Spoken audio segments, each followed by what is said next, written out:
So I'll tell you a little bit what's in the book. And yes, it's on Amazon. Um, so the book's basically 40 years of me doing home inspections, probably 18. I've probably done 18,000 homes.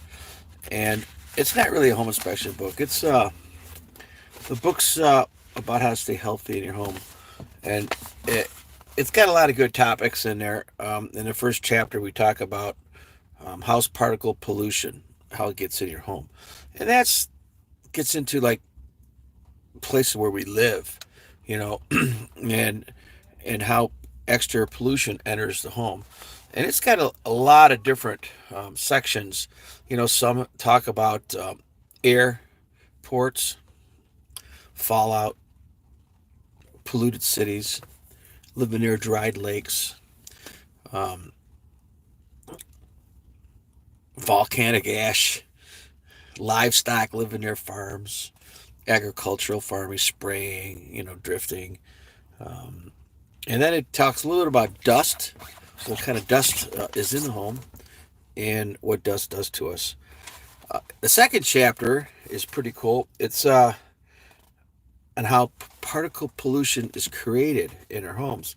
And that gets a lot into asthma, about moisture capacity of homes, how homes are built, about carpets, about dust mites, about breathing zones, where we breathe in homes, from the floor. Babies are much lower, so when we kick up dust from the carpets, we could hurt them. Same with our pets. It gets into sub pumps, covered sub pumps, moisture, that rises out of sub pumps, and um, talks a lot about humidity in homes, condensation, and then it talks a little bit about dust from like talcum powder and things like that, and how that affects us. There's the next chapter is the typical ones that everybody knows about: lead, um, lead paint control, radon, urea formaldehyde, outgassing of urea, OSB. I call it was wood in the book. And then it talks a little bit about first hand, second hand, and third hand smoke. Believe it, there's a third hand smoke. And of course, radon. Um, the next chapter, I call it the bones. Um, the bones. The bones. And that gets into the whole foundation about brick, steel lintels, how moisture gets into the home, and how things start to rot interstitially.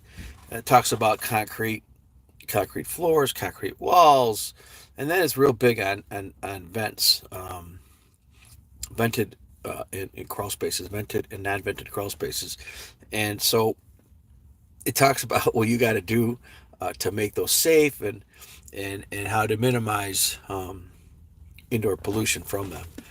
Chapter 5 is called the skin, and that's kind of like the outside of our body. It protects us, so our house protects us.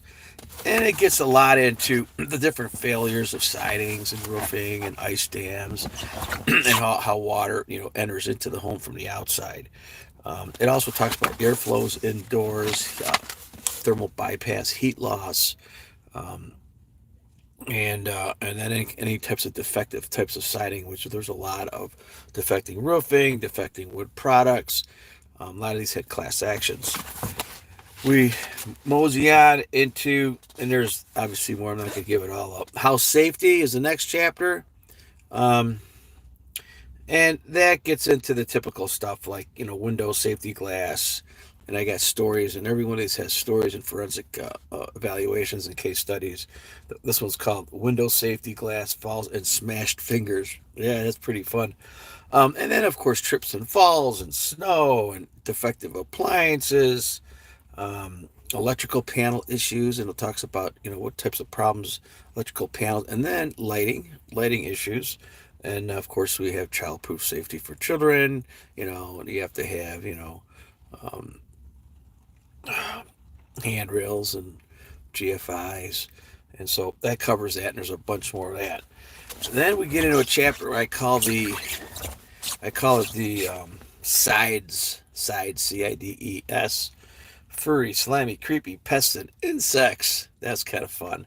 It gets into like bats, mice, raccoons, squirrels, pigeons, skunks, spiders, bed bugs, would destroy insects. It covers all of them. The ants, the beetles, the termites, you know, biting red ants. And there's stories about that and how these kind of pests make us sick.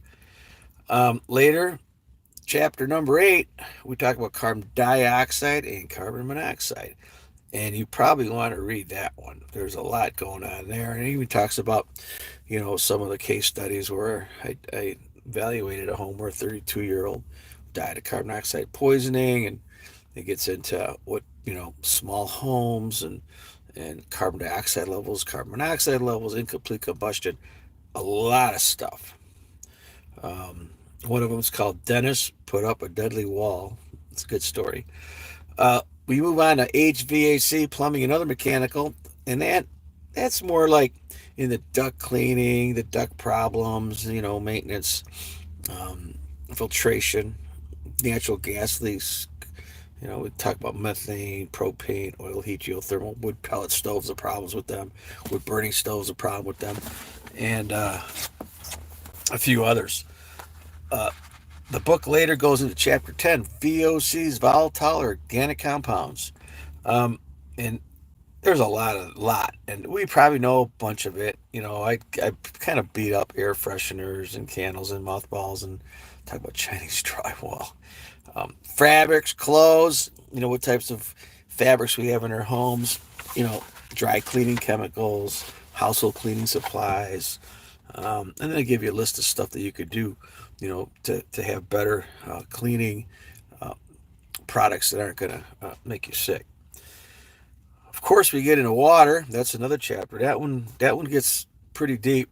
It's I call it Water 101 is the first part. It teaches about water, water impurities, disinfectants, chlorine, inorganic, fluoride, mercury, mining, fertilizers, pesticides. It talks all about the impurities of water, organic compounds. Then it gets a little bit of groundwater problems, wells, cisterns, aquifers, and then treatment and filtration of water. And of course, we have to talk about sewers and backup.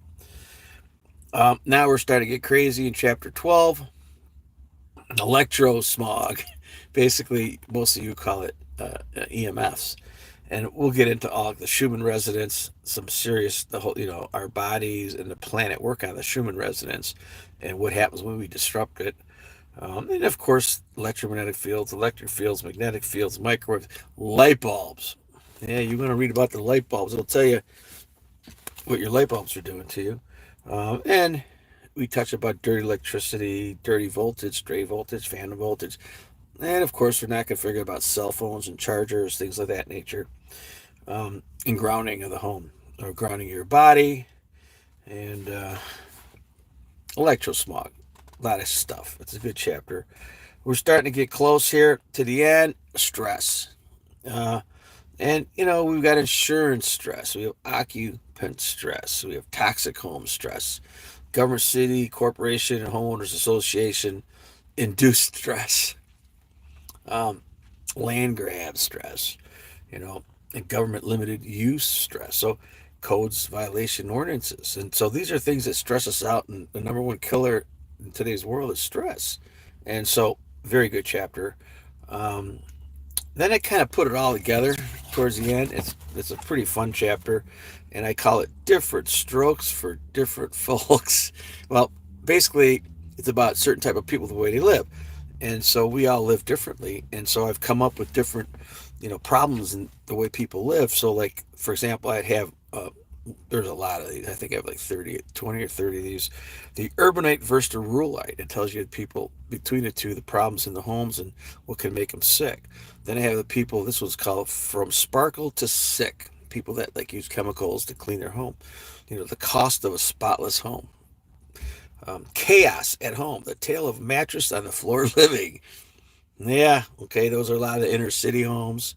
Um, the clutter. Oh, the tale of overstuffed homes. A lot of people just have too much stuff, which means a lot of dust, and we talk about that. And then, of course, we've got like the basement eBay woodworker. That's going to be dust and and paints and things like that, and the pack rat hoarder. The even have one, the older person odor house, the bookworm house, the group home chronicles, life in a crowded home, the haunted Airbnb, the house hustler, the prepper's home. So there's a bunch of going on there, and it talks kind of about that. But it's all in his book. That's about 270 pages, called "Fix Your Toxic Home and Live Longer." You could get it on Kindle. You can get it on soft cover, and it'll probably be on Audible in a week or two as soon as I put it together. So Amazon, there it is. Fix Your Toxic Home and Live Longer. Check it out. It's a good read. You don't have to read it from the beginning to the end. You could pick something and just go with it. And I think if you read the whole book, you'll be pretty smart. You'll know a lot of things. You'll know how to live healthier in your home. And we do spend 70% of our life in our homes, 30% of our life in our bedrooms. So it kind of makes sense to read this book or similar books, because a lot of our sicknesses do come from our homes. Hey, thanks for coming on. I haven't done a video in a while. I do a lot of shorts now because I don't know, people don't watch long videos anymore. Shorts take me a minute. I don't do any editing. I quit doing editing ever since YouTube started censoring me and not paying me any money, or not hardly any money anymore. So I don't do a lot of editing. I just do live if I can, or download things. So if you notice, I'm in one of my cars. Like, this is my old car's a little race car I got here, and see the rip in the ceiling over. Car runs great though. It's got a supercharger in it, but it's a little car. It's good. Anyways, hey, thanks for coming on. Rate, subscribe, and check out this book.